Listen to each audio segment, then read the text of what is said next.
Bueno, bienvenidos a el segundo episodio, Diego, de Fogón Reformado. Parece que llegamos al segundo episodio. Se Parece, concretó. parece que sí, parece que sí. ¿Cómo andás, Pedro? ¿Bien y vos? ¿Pronto para tener una charla de sobremesa? Sí, señor, sí, señor. Y queremos también saludar a un tercer miembro del equipo que se ha sumado, pero no aparece en la Es, voz, pero es el aparece, se miembro, nota en. es el miembro silencioso. Sí, es hace un trabajo espiritual. No se ve, pero se nota mucho. ¿Viste, no? Así que saludamos a Damián también, que es parte de nuestro equipo, Un saludo para y Damián. que hace los trabajos de controles y subida de material y demás. Bueno, terminamos el otro día viendo el tema de las 5 solas, empezamos a perfilarlo, y me parece que hoy toca hablar, entonces, un poquito profundizar de sola escritura. Toca, toca hoy. Este, creo que es una de las bases fundamentales de lo que es la teología reformada. Este, y capaz que vale aclarar un poco de que la idea es hacerlo un poco a vuelo de pájaro, ¿no? Digo esto, ¿sabes por qué, Pedro? Porque capaz que hay algún hambriento ahí de teología que espera que entremos al hueso y que nos pasemos 3, 4 programas hablando de, de las minucias, pero capaz que vale la pena hacerlo un poco por arriba y después ir a lo largo de los podcasts y a lo largo de las distintas emisiones ir entrando un poquito más en los detalles. Vamos con el árbol y después Ah, nos vamos acercando un poquito hacia las ramas. ¿Qué te parece? totalmente de acuerdo, y pienso que la opción que vos habías planteado más temprano, cuando charlábamos fuera del programa, está buena. A nosotros nos define, tenemos en común la Confesión de Fe de Westminster. Y Ujú. como ella nos define, en el capítulo 7 habla absolutamente de este asunto, lo hace de manera sucinta, pero ojo, no hay que confundirse, tampoco es que la confesión lo trata muy por arriba. Es profunda, pero es breve, y creo que como introductorio estaría muy bien. Sí, el capítulo 7 en realidad, el capítulo 7 de la confesión, que era lo que hablábamos fuera del micrófono, trata del pacto de Dios con el hombre, ¿no? Este, porque, como decíamos recién hace un rato, tiene mucho que ver lo que es la escritura con la teología del pacto, porque de alguna forma, eh, la manera en que nosotros leemos la Biblia, la leemos con determinados lentes puestos, ¿no? Este, Efectivamente. que está la crítica ahí de repente, ¿no? Puede sonar la crítica de fondo de que cómo vas a leer la Biblia con determinados lentes, ¿no? Tenés que leer la Biblia sin lentes puestos, pero lo cierto es que en Yo realidad, sin decime, lentes no veo nada. Que sin sin lentes lentes no no veo se nada, es ve. imposible. ¿Sabes que una vuelta me No veo nada. plantearon eso? Una vuelta me plantearon eso, un hermano muy querido que no voy a mencionar para. Me decía, vos tenés que leer la Biblia sin lentes. Le digo, si me saco los lentes no veo. Yo tampoco, no veo nada. Le Sin dije lo lentes no veo mismo, nada. le dije lo mismo que me dijiste vos. Este, pero no, hay una cosa que es cierta. Nosotros como reformados leemos la Biblia con determinados lentes. Así como cualquier Exacto. confesión, cualquier teología se pone sus lentes para leer la escritura, ¿no? Esto no quiere decir que nosotros interpongamos algo delante de la escritura o que digamos que algo tiene más autoridad que la escritura misma, con la cual la podamos interpretar. No somos católicos romanos. Eh, lo que sí estamos diciendo es que la Biblia en realidad inherentemente tiene en sí misma una forma de ser leída, tiene en sí misma una estructura que le pertenece, que nosotros, bueno, al verla allí puesta por Dios, intentamos leer el contenido de la misma bajo esa estructura que Dios propone, ¿no? Ah, sí, totalmente. Como todo libro, existe una clave interpretativa. Digo, es claramente.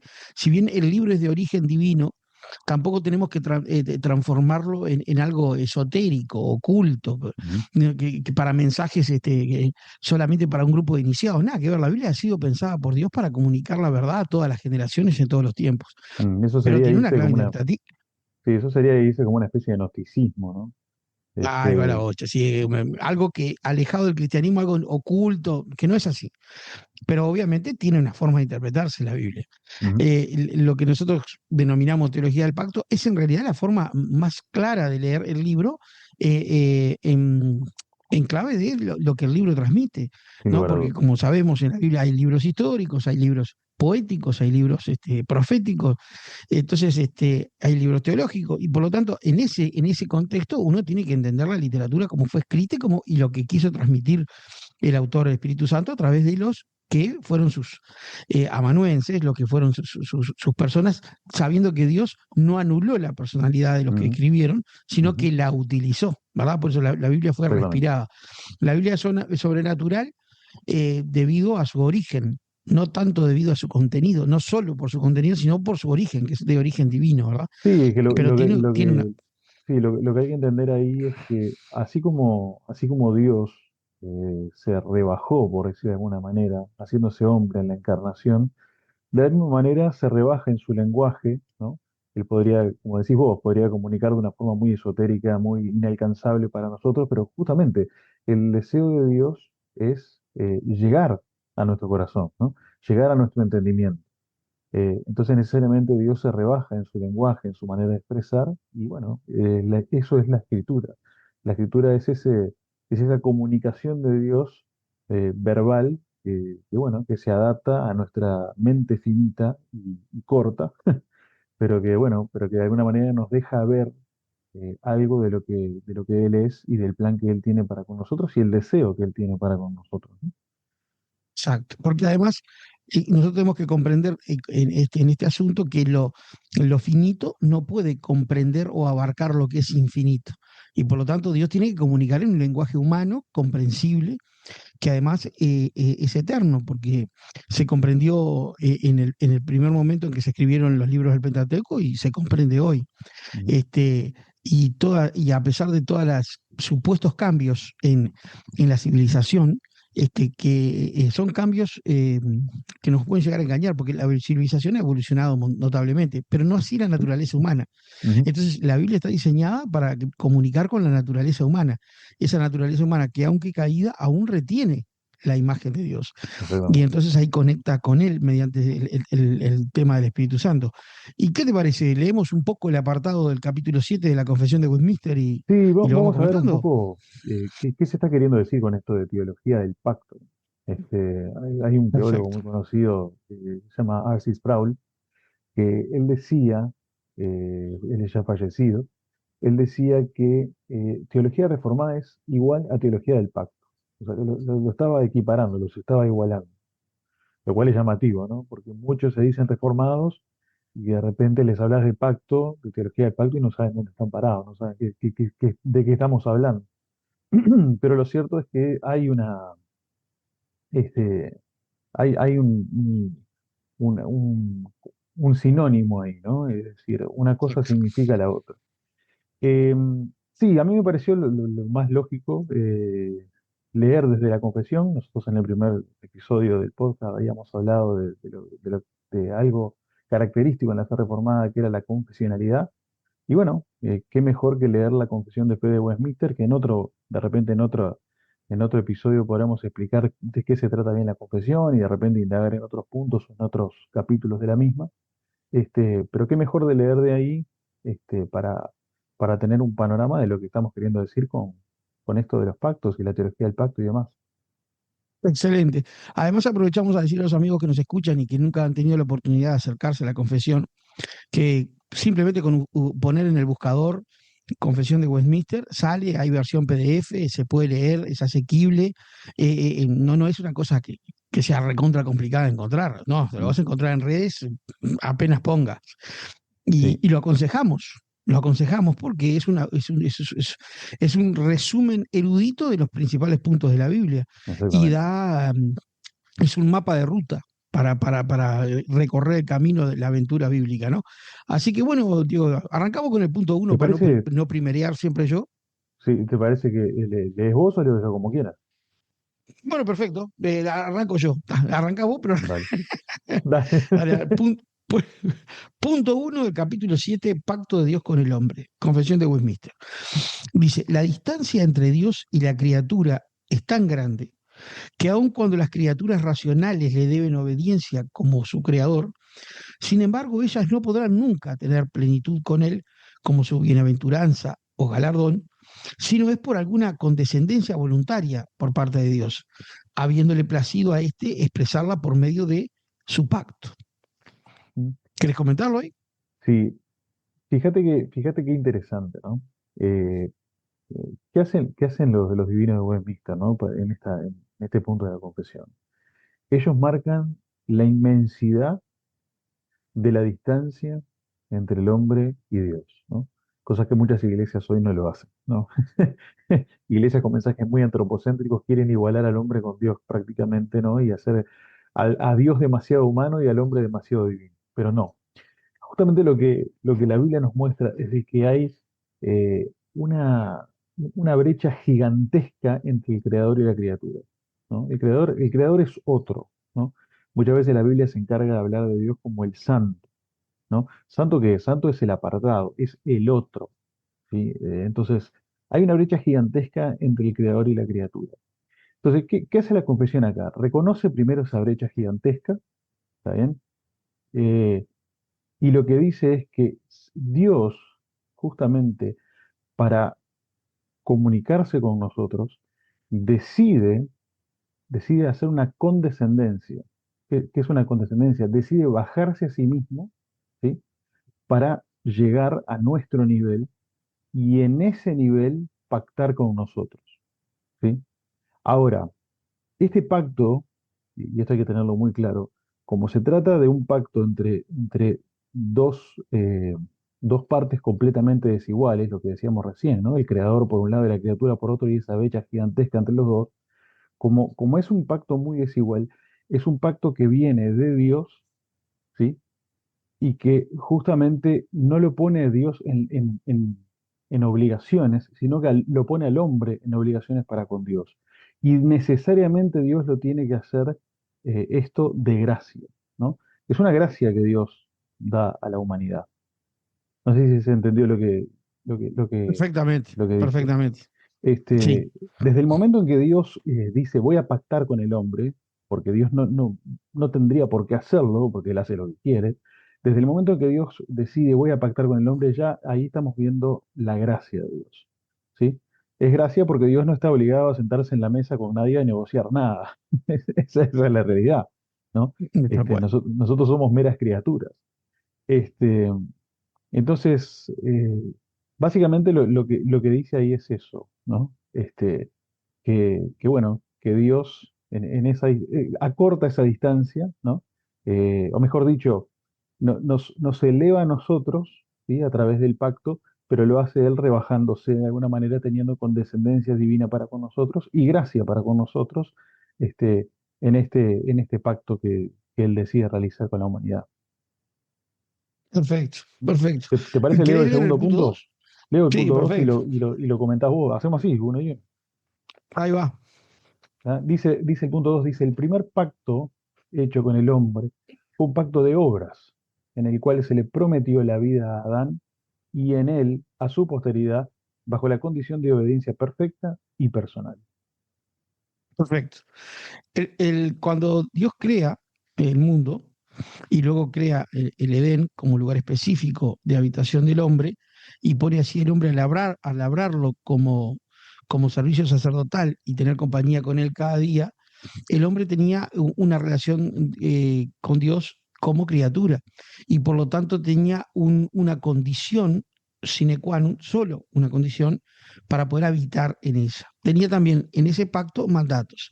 El mandato era que labrara el huerto, lo cultivara, y a su vez que tuviera hijos, se reprodujera e hinchara la tierra, o sea, la llenara, ¿verdad? La reproducción del Edén, la reproducción de la situación del hombre como delegado de Dios, como soberano delegado de Dios, representante de la gloria de Dios en el. Pero tenía una condición. La condición era que no tocara eh, el árbol de la sabiduría de la ciencia del bien y del mal. Ujú, Esa era la única condición. Sabemos que no sabemos cuánto tiempo el hombre vivió en esta condición bendita, sin pecado, en una condición gloriosa, donde no faltaba nada, donde no había necesidades, pero sabemos que el hombre fracasó. Ese hombre que fracasó era un representante federal. Por ujú, eso también la teología del pacto es llamada federalismo. Acá vamos exacto. lo decimos de pasada. Era representante federal de la raza humana. Era el hombre más perfecto que podía haber existido hasta que vino Ujú, el segundo Adán. Y ese hombre no logró cumplir ese pacto. Si él lo hubiera cumplido durante el tiempo estipulado por Dios, probablemente hubiera alcanzado el comer del árbol que después le fue vedado, que es el árbol de la vida eterna. ujú. Entonces, esa era la situación. Había un pacto, había una condición, había una situación para el desarrollo de la raza humana, pero la raza humana no lo alcanzó. Aprovecho antes de leer el tercero, Diego, no sé si estás de Sí. acuerdo con lo que dije o querés agregar algo, No, pero todo esto, te podría decir, no, porque siempre hablamos desde la teología reformada, de la teología protestante incluso, de que la salvación es por gracia, ¿no? Se podría decir que hasta este punto se podría decir que la salvación es por obras, ¿no? claro, por las obras de Cristo, vamos a ver. Sí, exactamente, sí, sí, sí, es Pero porque no, pero hubo, todavía no entramos al pacto de gracia. Estamos hablando del no, pacto de claro, sí, obras, ¿no? O sea, lo que plantea Dios que es, pues yo te doy vida eterna si vos obrás perfectamente, ¿no? Y el obrar exactamente. perfectamente se traducía en no comer del árbol del conocimiento de la ciencia del bien y del mal, ¿no? Un solo precepto negativo. Después era todo positivo. ¿No? O sea, Era, después no había restricciones, no había tenía, restricciones, tenías un no mundo había de enfermedad. libertad Exacto, exacto. con un punto de Ahí, restricción. y vamos a usar para que va a quedar picando para posteriores programas. Adán usó su libre albedrío. Él lo tenía, Ya lo tenía. él lo tenía, porque Yo tenía sí- una naturaleza no caída. Vos sabés que yo siempre digo, Adán fue el único hombre con verdadero libre albedrío. Cuando me hablan de libre albedrío, en ese concepto de libre albedrío, en donde vos tenés completa libertad para elegir aparte de Dios, Adán fue el único que lo tuvo en un sentido también, ¿no? Porque también no es Exactamente. una libertad plena, plena, Pero pero era una es el que más libertad. se acerca. Exactamente. Ahora, queremos decir que todos los puntos que estamos tocando en la confesión están ampliamente respaldados por muchos versículos y pasajes bíblicos, que nosotros no los mencionamos porque en esta forma, en este formato radial que estamos usando sería tremendamente Tedioso. pesado, sí, tedioso para los que escuchan, pero los que tengan curiosidad y la busquen en la red, en la confesión, lo van a ver. O sea, Ujú. no es algo que se dice simplemente elucubrando desde una mesita de café sin ningún contacto con la Biblia, nada que ver. No, no, no. Vamos por el punto 3. El hombre por su caída se hizo incapaz para la vida que tenía mediante aquel pacto, por lo que agradó a Dios hacer un segundo pacto, llamado comúnmente pacto de la gracia, según el cual Dios ofrece libremente a los pecadores vida y salvación por Cristo, exigiéndoles fe en Él para que puedan ser salvos, prometiendo dar su Espíritu Santo a todos aquellos que ha ordenado para vida, dándoles así voluntad y capacidad para creer. Bien. Vos hablabas recién, Pedro, de una cabeza federal, ¿no? O un representante federal, ¿no? Que lo teníamos en Adán. Y nos encontramos, como bien dijiste vos en la historia, con que Adán cayó. Adán erró, hubo un derrumbe, ¿no? El pacto de obras, el hombre lo quebranta, ¿sí? Entonces, si Dios ya había tenido gracia en el hecho de hacer un pacto con el hombre, cuánto más gracia, ¿no? Podemos ver en Dios cuando Él, a pesar de que el hombre derrapa, a pesar de que el hombre quebranta el pacto de obras, a pesar de que el hombre se derrumba, eh, dice acá la confesión, agradó a Dios hacer un segundo pacto. La pregunta es ¿por qué? Sin duda alguna que ya el primer pacto era gracia, porque el hecho de crear, de dar vida, de dar condiciones maravillosas de vida y acceso a la vida eterna para gozar con Él, ya es un hecho de gracia pura, no es necesario, creo, ni describirlo. Ujú. Ahora, una vez que el hombre traiciona de manera cósmica y tremenda esa confianza y ese propósito y se vuelve contra su propio creador, bueno, todos pensamos que es lo más lógico que si Dios fuera una criatura concepción humana, habría arrasado con ese traidor. Sí, Pero sí, Dios no sí. quiere arrasar con ese traidor, No, sino que se condescienda a un segundo pacto. Es increíble, ¿sí? no, a mí me gusta mucho como las palabras que utilizan. Agradó a Dios hacer un segundo pacto, ¿no? Le agradó a Exacto.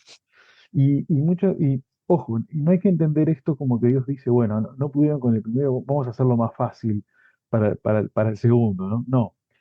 Miren lo que hace Dios. Esto es loquísimo. Porque lo que hace Dios es decir, bueno, el representante federal humano del primer pacto, el pacto de obras, no pudo. Entonces, ¿qué hago?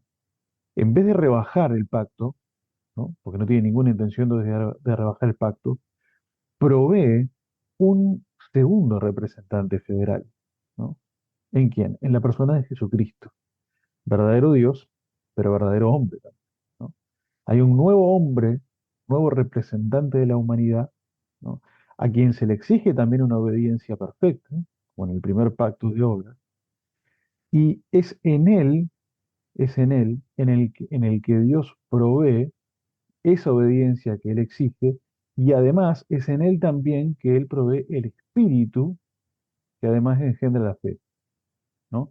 Es decir, nosotros somos los de la fe de Cristo, ¿no? Somos los que estamos en Él, ¿no? ¿Por qué? Porque encontramos en Él nuestro segundo representante. En Él nos encontramos representados nosotros delante de Dios ahora, ¿no? Y esto es lo que se llama el pacto de gracia, ¿sí? Eh, por eso yo hace un rato te decía, somos salvos por obras. Eso también es algo que decía Sproul. Eh, Él decía un poco desafiante, ¿no? Somos salvos por obras, sí, pero ¿por las obras de quién? Por las obras de Cristo. Porque Cristo, Tal cual. y es que esto es algo que a veces se pasa por alto, hay un hermano mío que también me lo repitió en estos días y tiene muchísima razón, siempre se hace énfasis en la muerte de Cristo, que es algo sumamente importante en la historia, pero también hay que hacer mucho énfasis en su vida perfecta, ¿no? Porque es en la vida perfecta de Cristo en donde nosotros vemos que Él cumple con el pacto, con la exigencia de Dios de una obediencia perfecta a su pacto. Entonces encontramos en Cristo, en esa nueva cabeza federal, una persona, ¿sí? Un hombre obediente a la perfección, que justamente es en Él y a través de Él que encontramos nosotros un nuevo camino hacia Dios, un nuevo pasaje hacia Dios, ¿no? Es totalmente correcto. Como dice un pasaje de las epístolas, tenía el poder de una vida indestructible, precisamente porque fue absolutamente sin mácula, sin Ujú. error, sin defecto, sin maldad, o sea, sin desviación, una obediencia perfecta todo el tiempo, en todos los aspectos, de manera absolutamente inabarcable. Es precioso ese aspecto Ese- de la ujú, obediencia de Cristo a favor nuestro, ¿no? Una sin duda. obediencia que Él, eh, además se dice, aprendió por nosotros, Ujú. para que nosotros pudiéramos ser recibidos al amparo de esa obediencia. Es algo bastante maravilloso, realmente. Vamos con el cuarto punto. Dice el cuarto punto, dice en la Escritura, este pacto de gracia frecuentemente se enuncia con el nombre de testamento, en referencia a la muerte de Cristo.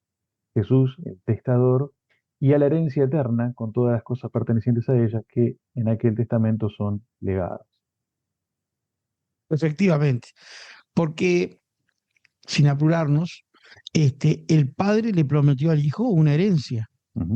Y esa herencia es el cumplimiento del pacto, y en vista de esa herencia, de la redención, de la posesión adquirida, como escribe Pablo, es que el Salvador accede a cargar con nuestros pecados, accede a morir y resucita para luego tomar el trono a la derecha de Dios y, por supuesto, asegurar absolutamente nuestra victoria que es su victoria. No, la nuestra es derivada, como vos decías, Ujú. la nuestra es por reflejo.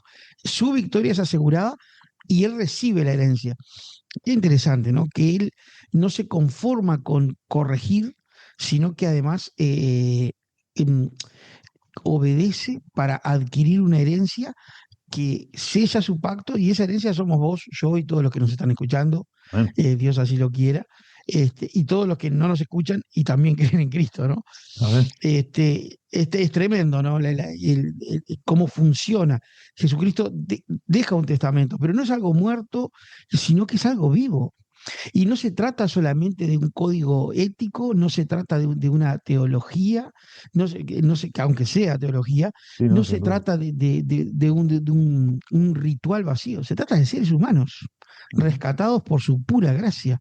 Se trata de vidas que miraron en prospectiva, antes de que Él viniera, encarnara, sufriera y resucitara, y en perspectiva, hacia atrás, mirando hacia atrás, porque nosotros miramos hacia atrás, pero hubo quienes miraron hacia adelante. Y hubo quienes estuvieron en el momento. Y tremendamente esa cosecha abundantísima que estamos convencidos está destinada a crecer y a crecer para ser mayoritaria en el mundo hasta que Él venga, ¿verdad? Es una cosa fantástica este aspecto del pacto. Bien. Eh, ¿Lees vos el que sigue? Punto 5. Porque ya estamos en 26 minutos, aunque te parezca mentira. Opa. Es Vamos una cosa increíble. vamos con los dos últimos puntos bien rapidito. Este pacto era administrado de un modo diferente en el tiempo de la ley y en el del Evangelio.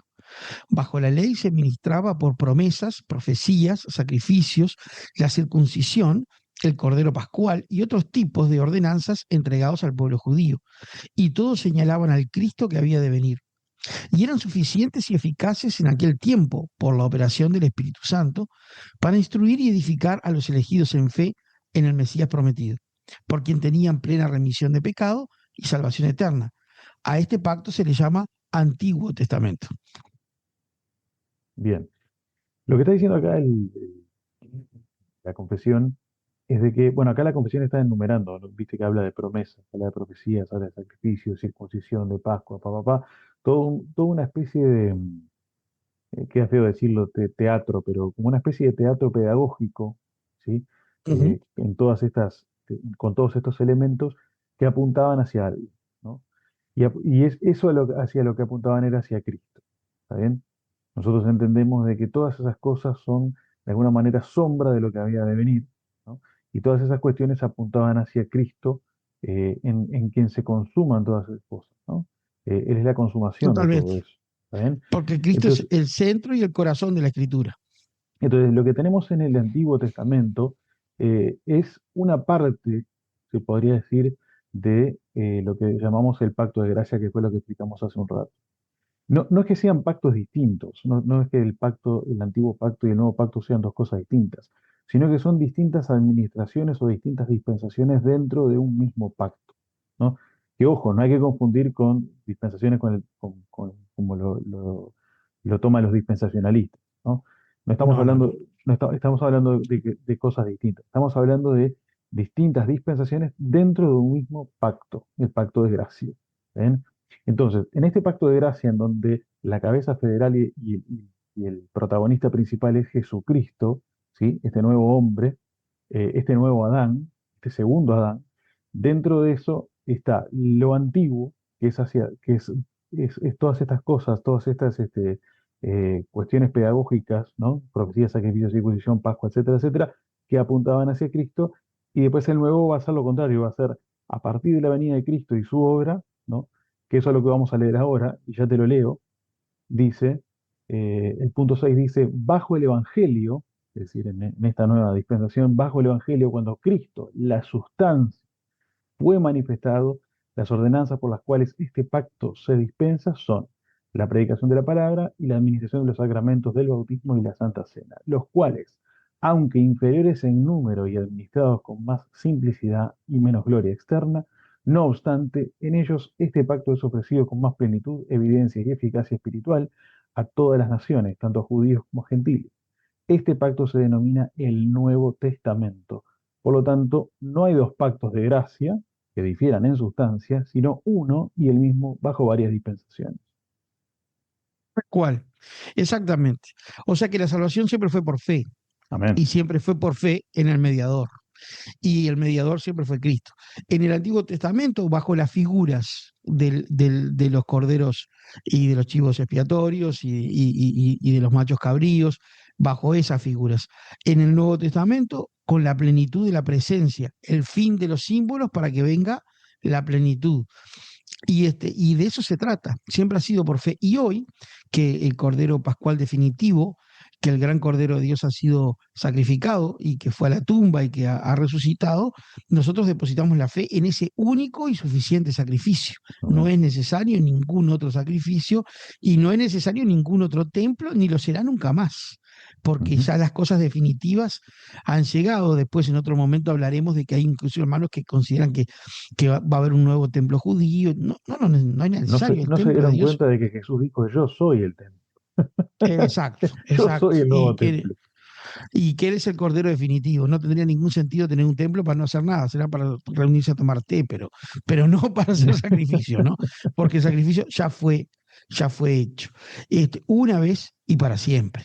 Amén. Y eso es lo que nos salva. Entonces, en sucinto, porque estamos rodeando ya el tiempo, un solo pueblo, un solo pacto de gracia, un solo método de salvación es lo que nos propone la lectura de la Biblia a través de la teología del pacto.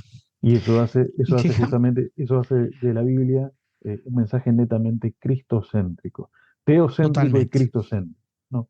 Claro, En- no tenemos que andar mirando el reloj de los tiempos, a ver si viene alguna guerra y se acaba el mundo, y exacto. si alguno cree, y si salen los 140. No, no. El centro de la Biblia, el centro del mensaje es Cristo, Cristo, y Cristo ya ha consumado su obra, que naturalmente le esperamos, que por supuesto sabemos que va a retornar, sabemos que empezará la glorificación y el estado eterno, ni hablar, Ujú. sin duda alguna, nadie está negando eso. Claro que sí. Pero de lo que estamos hablando es que no hay una nación como el termómetro profético. El termómetro profético es Cristo, siempre lo ha sido. Ese es el centro de la Ya estás escritura. dejando varios temas picando ahí para Sí, próximos. para la próxima,